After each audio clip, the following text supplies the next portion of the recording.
Their loyalty was mine after I gained financial freedom. Chen Xinyu held down her nightgown as she swallowed her sweet saliva, blushing and feeling heat between her legs. She then ran away, saying to herself, "No, I cannot keep watching." An hour and a half later, Chen Na returned to her sister's room. Chen Na went to bed. Suddenly Chen Xinyu hugged her, and Chen Na said, "Xinyu, how come you are still not asleep?" Chen Xinyu replied, "Sister, I want to sleep hugging you." Chen Na responded, "Of course, hug me. Sleep well." As Chen Xinyu hugged her tightly, Chen Na thought to herself, "This girl, she has really grown up, huh?" The next day at noon, Shen Yuan, who had already returned to school, Fu Yingzi said, "Shen Yuan, what do you think if I place it like this? Does it need any adjustment?" Shen Yuan sat down in the cheap executive chair and said, "No need. Everything is just fine." He thought to himself, it seems Fu Yingzi is not only beautiful but also very efficient in her work. She reports everything clearly, a good candidate for secretary. Everything is very good. Fu Yingzi handed over the resumes and said, "This is the first batch of entrepreneurship applications and business plans that the classmates submitted. I collected them this morning from the Youth League Committee. There are over a dozen. Do you want to take a look first?" Shen Yuan took them and said, "All right, let me see." As Shen Yuan looked at the papers, he read, gender, female, height, 156 centimeters, weight, 70 kilograms. He thought to himself, what the heck is this? Even identification photos are so retouched now? Shen Yuan sweated and said, "Forget it. I do not feel like looking at photos. I will go straight to the business plans. Open a coffee shop on campus, a pet store, an internet cafe." Huh? He became serious and said, "Open a sexy lingerie store on campus? Darn. What genius came up with this idea? Who would dare go? Being seen by a classmate would be instant social death." Shen Yuan thought to himself, these kinds of low-quality proposals are useless. Even though I am using the 10 million from the daddy system for this startup incubator project, I cannot do it recklessly. I am not here to play house on campus. Right now, I can get big refunds by raising girls' favorability, but I cannot do this my whole life, right? Am I, Shen Yuan, still going to be on the beach at 80, working hard to please some little sister in a bikini? I do not want to end my life as some old creep who only knows how to flirt. Both the campus business incubator and Nana's cafe must begin to accumulate real business experience. Once the conditions are ripe, I have to launch into the business world and turn a small company into a big one.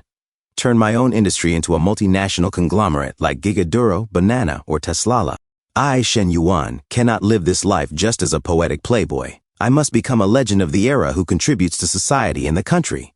Shen Yuan said to Fu Yingzi, "Comrade Fu, it seems I overestimated our students. All of these unrealistic proposals, which do not consider the target market or consumer group. I do not want any of them. We need to replan everything properly." Fu Yingzi said, "This is probably because the sample size is too small." Shen Yuan replied, "Perhaps. Then, can the School and Youth League Committee increase the promotion?" Fu Yingzi said, "Yes. Actually, Secretary Liu already told me to fully support you. The radio station I am in charge of will start airing an advertisement in the morning and at night starting tomorrow. We will also promote it simultaneously on the school's Weibo account, the official account, and the Kuaiyin account. What do you think?" Shen Yuan said, "Then let us go with that. Also, prepare a second-round exam.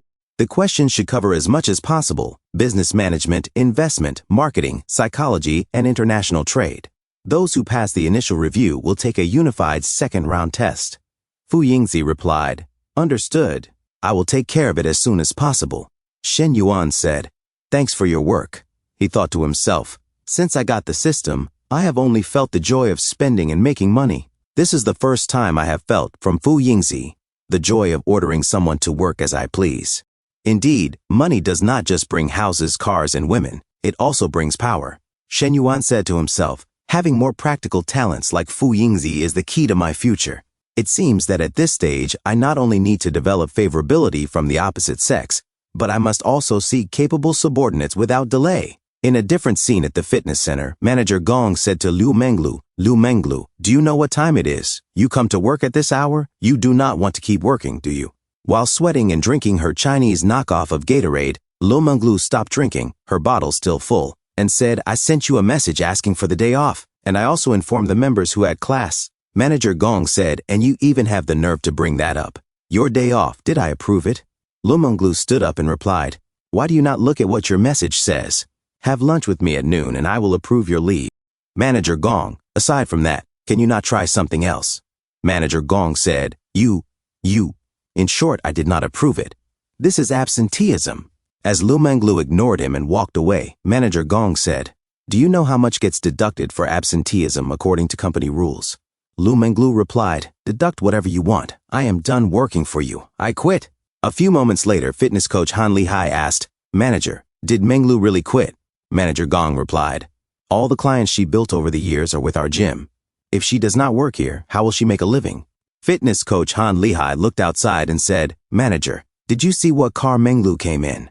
Manager Gong was shocked and said, "A 911? She found a sugar daddy?" Clearly knowing nothing about cars. Inside the Ferrari, Lu Menglu called Shen Yuan and said, "Shen Yuan, I lost my job. The boss fired me. Are you not coming to comfort me?" Shen Yuan replied, "That is great, Coach Lu. Is this not perfect for you to be my exclusive personal trainer?" Lu Menglu blushed and said, "Is there a reward for being your exclusive trainer?" Shen Yuan replied, "Reward? Yes. In a bit, I will come get you for training, and while we are at it, I will reward you with a few dozen mini-goals for you to enjoy." Lu Menglu said, "Okay then, I will wait for you in the executive suite. Love you. Heart." A few hours later, at 8:30 in the evening, Lu Menglu gently opened the door and said to Shen Yuan, "You come this late and thought you would still get in."